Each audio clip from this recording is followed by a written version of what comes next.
اعوذ باللہ من الشیطان الرجیم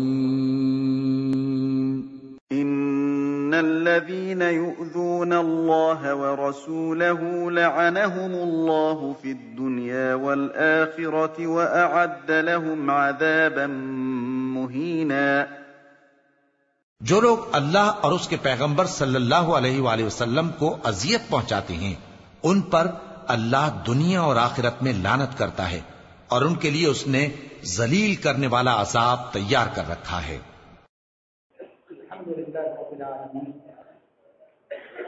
والصلاة والسلام على اشرف الانبیاء والمرسلین وعلى آلہ واصحابہ اجمعین وعلى من تبعهم بإحسان إلى يوم الدين، أما بعد، أعوذ بالله السميع العليم من الشيطان الرجيم من همزه ونفخه ونفثه، إنما يخشى الله من عباده العلماء إن الله عزيز غفور۔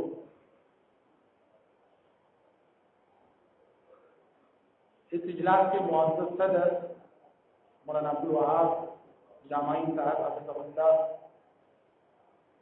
جمعیت اہل حدیث کرناٹک و گوا کے ناظم محترم جناب افضل خان صاحب اور میرے بڑے بھائی جناب ابو زید ضمیر صاحب حفظہ اللہ، علماء کرام اور معزز شرکاء اسلام،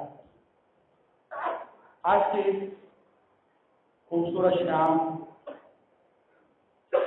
یہ پررونق مجمع اور یہ عظیم الشان اجلاس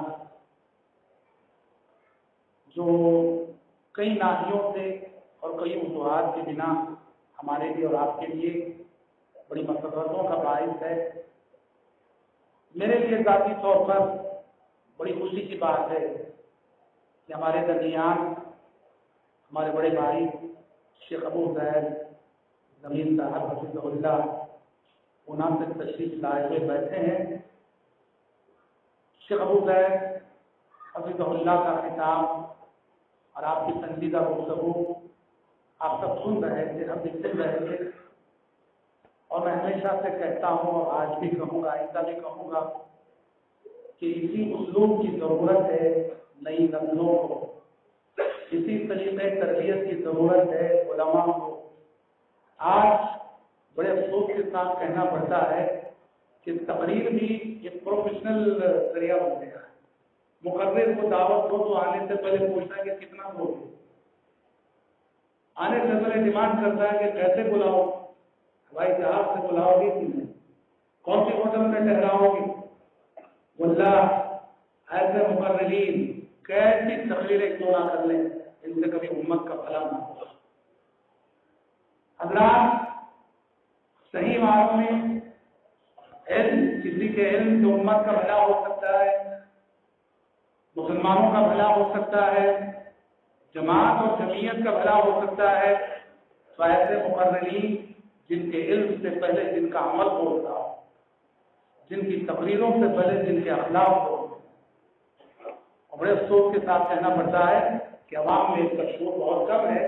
بہرحال میں ذاتی طور پر الحمدللہ بہت قدردان ہوں میرے بڑے بھائی ابو زید ضمیر صاحب کا، اور وہ ایک ایسے عام ٹاپک پہ گفتگو کر رہے تھے، چاہیے تو یہ تھا کہ وہ میرا وقت بھی لے لیتے، جی ہاں، مگر وہ بہرحال کچھ تو کہنا ہے، مجھے ذمہ داری دی گئی ہے کہنے کی۔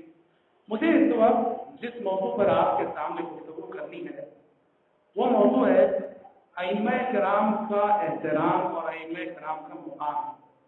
میں آپ کو پہلے موضوع کا پس منظر سمجھا دیتا ہوں، یہ موضوع مجھے کس لیے دیا گیا ہے اور موضوع کا پس منظر کیا ہے۔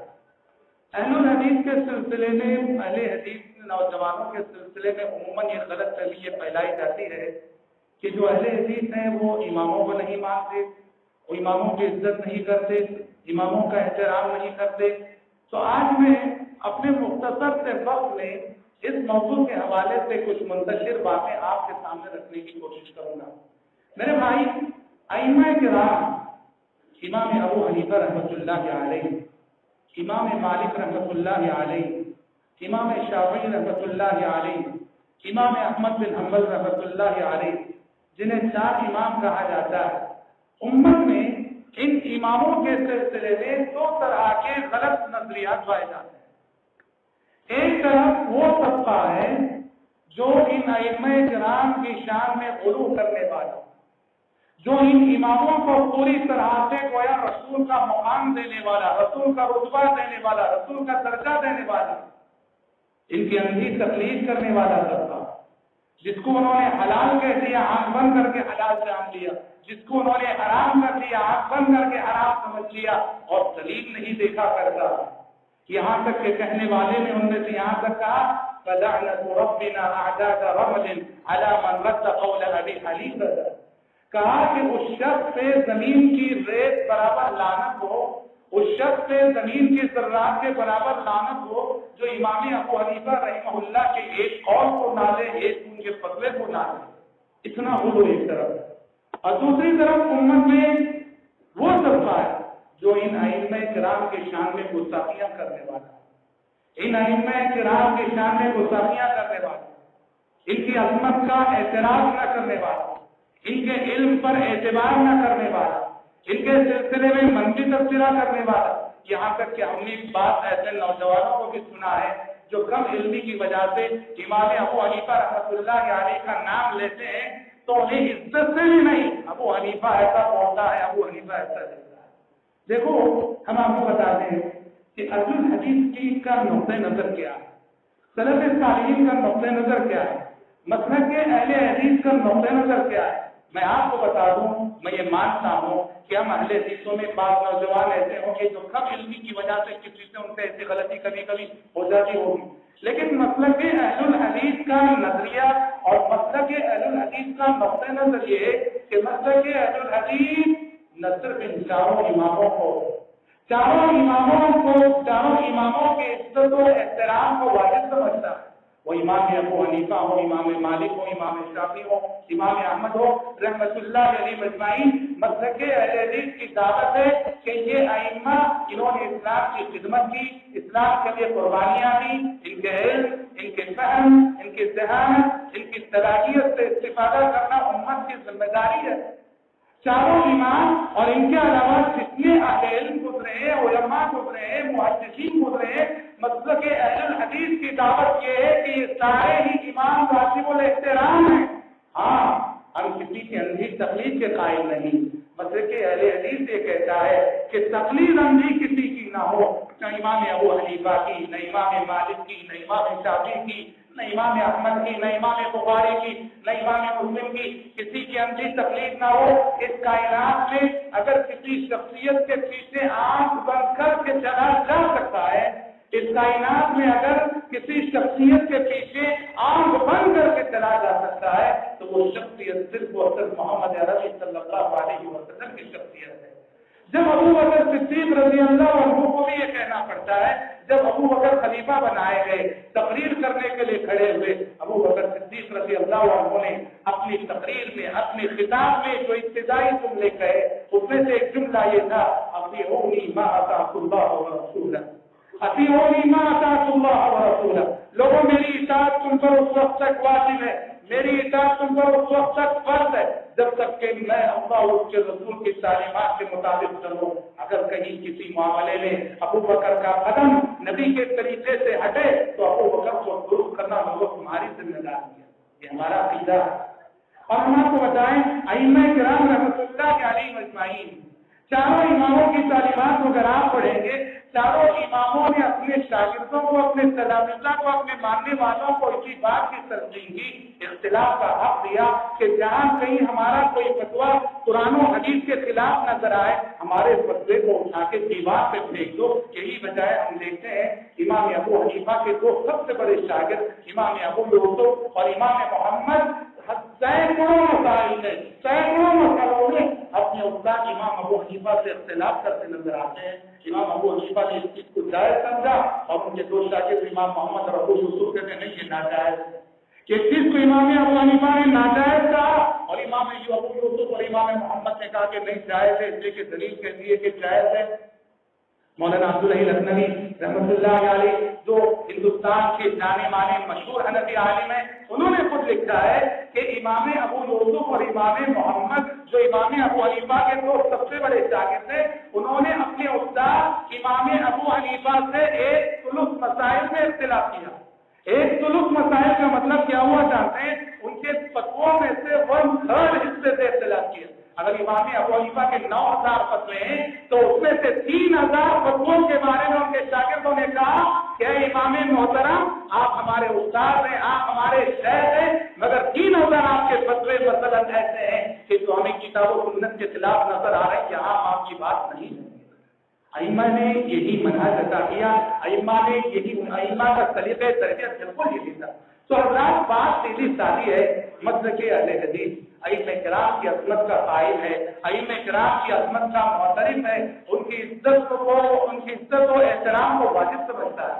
आप इन अइम्मा की जिंदगियों को पढ़िए, कौन है जो इनकी कुर्बानियों को देखने के बाद, जो इनकी खिदमत को देखने के बाद, कौन है जो इन इमामों की शान में गुस्ताखी करने की जुर्रत कर सकता हो? हज़रात, हदीस की सबसे पहली किताब, हदीस की सबसे पहली किताब दुनिया में किसने लिखी? वो इमाम अरबा में से इमाम मालिक बिन अनस रहमतुल्लाह अलैहि ने लिखी। दुनिया की सबसे पहले हदीस की किताब है मुअत्ता मालिक, जो हदीस की सबसे पहली किताब है। इमाम अबू हनीफा रहमतुल्लाह का उनका तरीक़ा इस्तिंबात, उनका तरीक़ा इस्तिदलाल दुनिया आज तक जो उसको दाद देती है। इमाम शाफी रहमतुल्लाह अलैह की किताब अर-रिसाला ये ऐसी शानदार किताब है कि जिसके अंदर इस्लामी उलूम और फुनून के तमाम इस्लामी उलूम और फुनून का खुलासा निचोड़ उन्होंने जमा कर दिया। और इमाम अहमद बिन हंबल रहमतुल्लाह अलैह की किताब मुस्नद अहमद ये जो इमाम अहमद ने लिखी, ये इतनी अजीम किताब है कि दुनिया में हदीसों का सबसे बड़ा ज़ख़ीरा है ये किताब। जिस किताब के अंदर अब्बास अहलेल के बगौर 40,000 हदीसें पाई जाती हैं। मुस्नद अहमद बिन हंबल। तो इस तरह अइम्मा किराम की खिदमत को हम दिलो जान से तस्लीम करते हैं और खिदमत के साथ साथ उनकी कुर्बानियों का पहलू देखिए। उनकी कुर्बानियां देखो, इस्लामी अकीदे की वजाहत के सिलसिले में उन्होंने जो मुबाहसे किए, उन्होंने जो मुनाज़रे किए। इमाम अबू हनीफा रहमतुल्लाह अलैह, इमाम अबू हनीफा रहमतुल्लाह अलैह से एक मुल्हिद ने मुनाज़रा किया। मुल्हिद किसे कहते हैं? जो किसी खुदा को नहीं मानता। वो मुल्हिद ये कहता था इस कायनात का कोई खालिक नहीं, इस कायनात का कोई मालिक नहीं, इस कायनात का कोई पैदा करने वाला नहीं, ये कायनात ऐसे ही अलर्टअप वजूद में आ गई, बगैर खालिक के वजूद में आ गई ये कायनात, जिसके पीछे कोई बनाने वाला नहीं।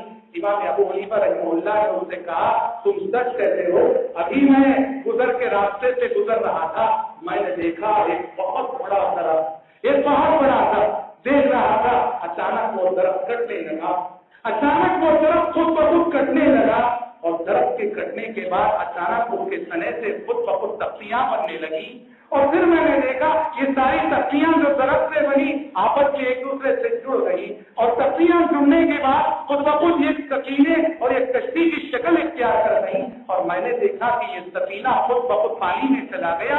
और उससे ज्यादा ताज्जुब की बात यह है कि बगैर किसी कश्ती चलाने वाले के ये तेज सकीना और ये कश्ती पानी में चलने लगी। ये हैरत अंगेज मंजर देख कर भी तुम्हारे पास आ रहा हूँ। उसने कहा अबू हनीफा तुम मुझे बेवकूफ समझते हो, तुम मुझे बेवकूफ समझते हो कि बगैर काटने वाले के दरख्त कट जाए, बगैर कश्ती बनाने वाले के कश्ती बन जाए और बगैर कश्ती चलाने वाले के कश्ती चल जाए। इमाम अबू हनीफा ने कहा बेवकूफ नहीं, सबसे बड़ा बेवकूफ जब तुम ये मानते हो एक कश्ती बनाने वाले के बगैर बन नहीं सकती, एक तरफ काटने वाले के बगैर कट नहीं सकता, जब तख्तियां जोड़ने वाले के बगैर जुड़ नहीं सकती, तो तुम इस मसले पर मुझसे मुनाजरा करने बैठे हो कि इस कायनात का कोई बनाने वाला नहीं। सबसे बड़े बेवकूफ हो।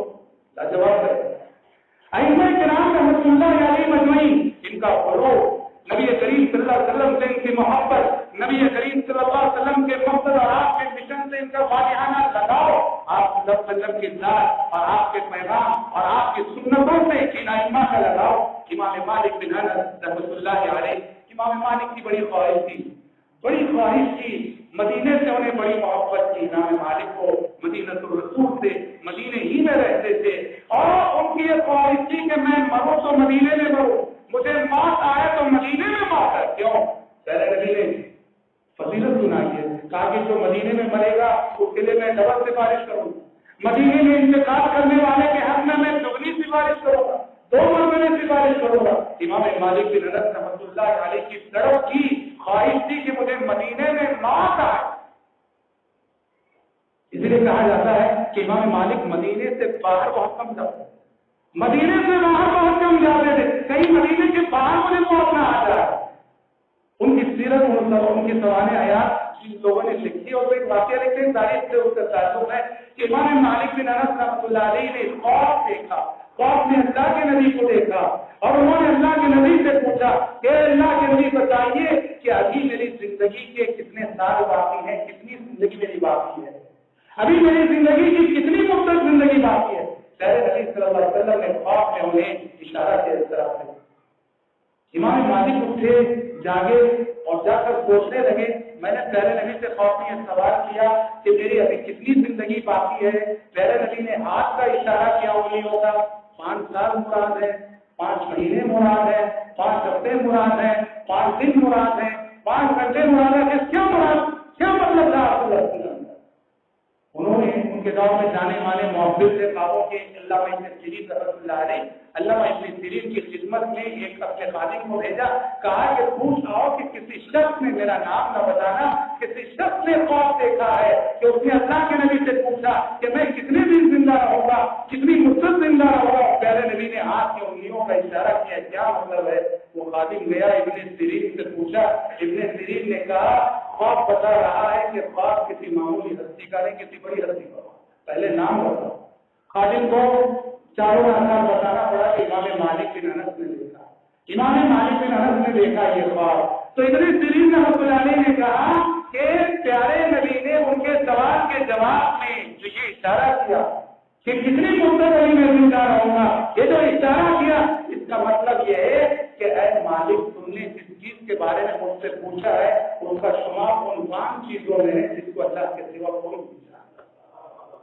ان اللہ عنده علم الساعة، تعبیر کا علم جو ہے قرآن کو اس کا بڑا گہرا تعلق ہوتا ہے تعبیر کا۔ قرآن مجید میں سورہ لقمان کی آخری آیتوں میں کہا ان اللہ عنده علم الساعة وينزل الغيث ويعلم ما في الارحام وما تدري نفس ماذا تكسب غدا وما تدري نفس بأي أرض تموت۔ قیامت کا حق علم قیامت کب آئے گی اللہ کے سوا کوئی نہیں جانتا۔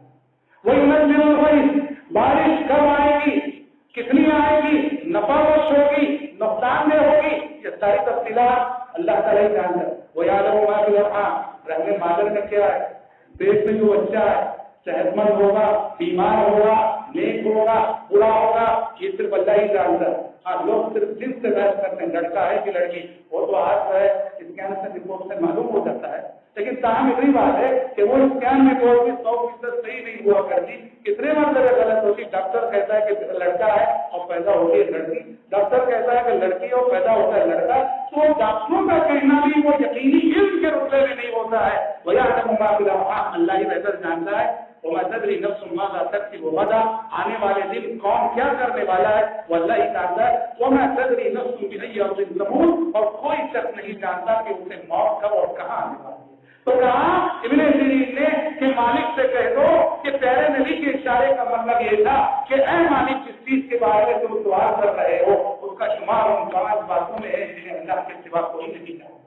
حضرات یہ امام مالک ہیں، حدیث رسول کا اتنا احترام کی زندگی میں تھا، درس دینے کے لیے بیٹھتے تھے، مسجد نبوی میں ان کا درس تھا، اچھے کپڑے پہنتے تھے، اچھا لباس پہنتے تھے، خوشبو لگاتے تھے، عطر استعمال کرتے تھے اور بڑے عزت و احترام کے ساتھ حدیث رسول کو ایک کتاب کو کھولا کرتے اور رسول اللہ کہتے ہوئے عظمت رسول کے احساس سے کام کرتے تھے امام مالک بن انس رحمۃ اللہ علیہ۔ اور یہی مالک کی قربانیوں کی بات اگر کریں گا، ائمہ اربعہ کی قربانیوں کی بات اگر کرے تو اس کا اعلان کرنا اس سلسلہ، یہی امام مالک بن انس رحمۃ اللہ علیہ اپنے ایک فتوے کی وجہ سے بادشاہ وقت چاہ رہا تھا کہ فتویٰ ویسا ملے جیسا بول رہا ہے، فتویٰ ویسا ملے جیسا بول رہا ہے۔ جیسے آج مزاج ہے امت کا، متولی صاحب جس موضوع کو پسند نہیں کرتے اس موضوع پہ خطبہ نہیں ہونا چاہتا، کوئی ایسا ایسے ٹاپک پہ بیان نہیں ہونا اس ٹاپک کی طرف میں مسجد کا متولی آباد ہم ذمہ دار آتے ہیں۔ یہ مزاج ہے۔ امام مالک بن انس رحمۃ اللہ علیہ نے ایک فتویٰ دیا طلاق المکرہ، زبردستی کسی سے طلاق دلوائی جائے، خیر آپ بیوی کو طلاق دے ورنہ شوٹ کر دوں، اس نے طلاق دے دی، ہاں موت کے در سے اس نے طلاق دے دی، یہ طلاق ہوتی ہے کہ نہیں؟ امام مالک نے کہا یہ طلاق نہیں ہوگی۔ इमाम मालिक ने कहा तलाक और मुकरह नहीं, जिसको जबरदस्ती करके तलाक दिलाई जाए वो तलाक नहीं होती। और वक्त का हाकिम चाह रहा था, वक्त का हुक्मरान चाह रहा था जी कि वो फतवा दे के हो जाती है। इमाम मालिक ने कहा नहीं होती। इमाम मालिक को मशक़ सितम बनाया गया, वक्त के हुक्मरान ने इतने कोड़े बरसाए, अल्लाह अकबर। एक तारीख की रिवायत के बाद इमाम मालिक का हाथ शर हो गया, हाथ नहीं उठता था, उनको गले पे बिठाया गया, कालिश छोड़ी गई और शहर में घुमाया गया इमाम मालिक को सजा के तौर पर। अब वो यही कहते रहे मन आरफ़नी फक़द आरफ़नी वमन लम यअरिफ़नी फ़अना मालिकुन मुआनफ़ अक़ूलु फ़दाअल मुकरह लैसा बिशै। जिसने मुझे पहचान लिया वो पहचान ले, और जो नहीं पहचानता वो सुन ले कि जिसके चेहरे पे कालिश छोड़ी गई है वो मालिक बिन अनस है। और मैं अभी भी कहता हूँ कि तलाक और मुकरह लैसा बिशै, कि जबरदस्ती की जो तलाक है वो तलाक नहीं हुआ सकती। इमाम अहमद बिन हंबल रहमतुल्लाह अलैह ऐसा ही एक मसला खलीफा अब्बासी मामून ताकत के बल पे उनसे मसला उगलवाना चाह रहा था। वो एक इल्मी मसला क्या था? कुरान मखलूक है, बोलो कुरान को मखलूक जानो, कहो कि कुरान मखलूक है, जबकि किताब और सुन्नत की तालीमात है कुरान अल्लाह की सिफत है, अल्लाह का कलाम है और वो मखलूक नहीं हो सकता। वो कलाम जिस तरह अल्लाह की जात मखलूक नहीं, वो तो खालिक है, इसी तरह अल्लाह का कलाम भी मखलूक है। और हाकिम वक्त जो मामून था वो उसके दरबारी और सब जो है इस बात के कायदे के कुरान मखलूक है। और इमाम अहमद से और दूसरे सारे अहले से जबरदस्ती उगलवाना चाहते थे कि मान जाओ कि कुरान मखलूक है। उस वक्त जबरदस्ती बहुत सारे अहले उनसे उगलवा लिया गया। एक इमाम अहमद बिन हंबल रहमतुल्लाह अलैह थे कि जिनके सब्र और जिनके हौसलों का कोई जवाब कानून की पुलिस के पास नहीं। इतना मारा गया, इतना पीटा गया, जल्लाद जो इमाम अहमद बिन हंबल की पीठ पे कोड़े बरसाया करता था, खुद उसका बयान है कि अल्लाह की कसम मैंने अहमद बिन हंबल की पीठ पर ऐसे कोड़े बरसाए हैं कि ये कोड़े अगर किसी हाथी की पीठ पे भी बरसाए जाते तो वो ठीक होता। पर इमाम अहमद कोड़े खाते थे और एक ही बात कहते थे कि मैं ताकत के जोर पे नहीं मानूंगा, अपने अकीदे को मनवाने के लिए किताब और सुन्नत का कोई हवाला हो, किताब और सुन्नत से कोई दलील पेश करो, तब करके मैं मानूंगा। तुम्हारे कोड़ों से, तुम्हारे कोड़ों की दलील पर, तुम्हारी ताकत की दलील पे मैं नहीं मानूंगा। हज़रात इकराम रहमतुल्लाह अलैहि मजमईन की कुर्बानियां बहुत अजीम है। इमाम अहमद के फर्जंद जो अब्दुल्लाह उनका नाम है, इमाम अहमद के फर्जंद अब्दुल्लाह वो फरमाते हैं कि जिंदगी के आखिरी अय्याम थे, जिंदगी के आखिरी अय्याम थे, अब्बा जान को मैं एक दुआ करते हुए सुनता था। अब्बा जान कहते थे रहिमल्लाहु वल हैसम, रहिमल्लाहु वल हैसम, अल्लाह की रहमत व अबुल हैसम, अल्लाह की रहमत व अबुल हैसम। अब्दुल्लाह फरमाते हैं मैं अपने वालिद की ज़बानी इस अबुल हैसम के हक में बार बार दुआ सुनकर मैंने अब्बा जान से पूछा, है अब्बा जान ये खुशनसीब इंसान अबुल हैसम कौन है जो इतनी दुआएं आपकी ले रहा है कि आप हमेशा दुआ कर रहे हैं कि अल्लाह की रहमत और अबुल हैसम पर। तो अब्बा जान ने कहा कि बेटे वो एक डाकू है, वो एक डाकू है अबुल हैसम। मुझे हैरत हुई, मैंने कहा डाकू और उसके हक में इतनी दुआएं। कहा कि बेटे था तो डाकू हो, था तो डाकू हो, मगर वो मुझे ऐसा सबक पढ़ा गया, ऐसा हौसला दे गया कि उसके हौसले ने मुझे साबित बना रखा था। क्या बात है? कहा जिस वक्त मुझे मामून की पुलिस पकड़ के ले जा रही थी, जिस वक्त मुझे मामून की पुलिस पकड़ के ले जा रही थी मारने के लिए, सजा देने के लिए, जबरदस्ती जो किताबों सुन्नत के खिलाफ एक फतवा दिलाने के लिए मामून की पुलिस पकड़ के ले जा रही थी, तो रास्ते में इस डाकू ने मुझे देखा, देख कर कहा कि अहमद मुझे जानते हो, मैं अबुल हैसम हूँ। कहा कि अहमद मैं वो अबुल हैसम हूँ जिसका नाम ले लेकर माए अपने बच्चों को डराया करती है कि अबुल हैसम आ जाएगा, खा लो, अबुल हैसम आ जाएगा, सो जाओ। मैं वो डाकू हूँ कि जिसका नाम लेकर माए अपने बच्चों को डराया करती है। कहा अहमद तुम जानते हो मेरे बारे में कि मैंने डकैती की, पकड़ा गया, सजा दी गई, फिर जेल से रिहा, फिर डकैती की, फिर पकड़ा गया, सजा दी गई, फिर जेल से रिहा, फिर डकैती की, फिर पकड़ा गया, सजा दी गई, फिर जेल से रिहा हो के आया। कहा कि अहमद दुनिया के रास्ते में, शैतान के रास्ते में मैंने इतनी सारी दिखाई है कि मामून की पुलिस के कोड़े बोले मुझे शैतान के रास्ते पर चलने से नहीं रोक सके हैं, तुम अल्लाह के रास्ते में हो, कहीं हिम्मत ना हो। कहा तुम अल्लाह के रास्ते में हो, कहीं हिम्मत ना हो जाना। इमाम अहमद बिन हंबल रहमतुल्लाह अलैह कहते हैं कि जब मामून की पुलिस मुझ पर कोड़े बरसाती थी, सब जवाब दे जाता था, हौसला खत्म हो जाता था, लेकिन उस चाकू की बात मुझे याद आता, उस चाकू का जुमला मुझे याद आ रहा था। तो मेरा खलील मुझे मरामत करता और मैं अपने हाथ से मुखातब होकर कहता, अरे अहमद, अफसोस है तेरी बंदगी पर, अगर तू अल्लाह के रास्ते में उतनी साबित करके ना दिखा सके तो साबित करके चाकू दुनिया के लिए दिखा सकता। कहा जब ये हौसला आता था तो फिर मामून की पुलिस के कोड़े कोई माने मेरे नसीब नहीं रखते थे।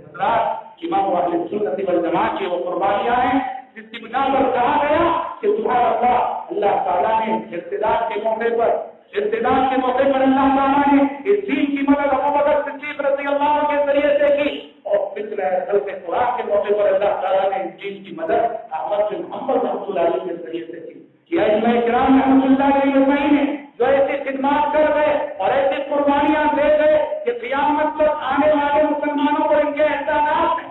तो लिहाजा अइम्मा अरबा हो, मुहद्दिसीन हो, इमाम बुखारी हो, इमाम मुस्लिम हो, अबू दाऊद हो, तिरमिज़ी हो, नसाई हो, इब्न माजा हो, और अइम्मा अरबा के अलावा और सारे अहले, वो इमाम औज़ाई हो, इमाम वकील बिन जर्राह हो, इमाम सुफयान अस-सौरी हो, इमाम अब्दुल्लाह बिन मुबारक हो, तारीख में हमारे जितने अफलाक गुजरे हैं ये सब वाजिबुल एहतराम है।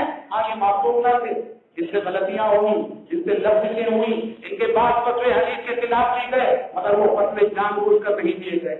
उनके सामने हदीस न थी, इज्तिहाद किया, इज्तिहाद करके फतवा दे दिया, मगर अपने मानने वालों से कह दिया कि हमारे फतवा को किताब और सुन्नत से पेश कर लेना, मुआफिक हो तो कबूल करना और मुआफिक ना हो तो हमारे फतवा को उठाकर रस्सी की चोट में डाल देना। इमाम शाफी रहमतुल्लाह अलैह फरमाया करते थे, अजमअल मुस्लिमून, इमाम शाफी फरमाते अजमअल मुस्लिमून अला अन्ना मन इस्तबाना लहु सुन्नत रसूलिल्लाह सल्लल्लाहु अलैहि वसल्लम अल्ला यतरुकहा लिक़ौली अहद।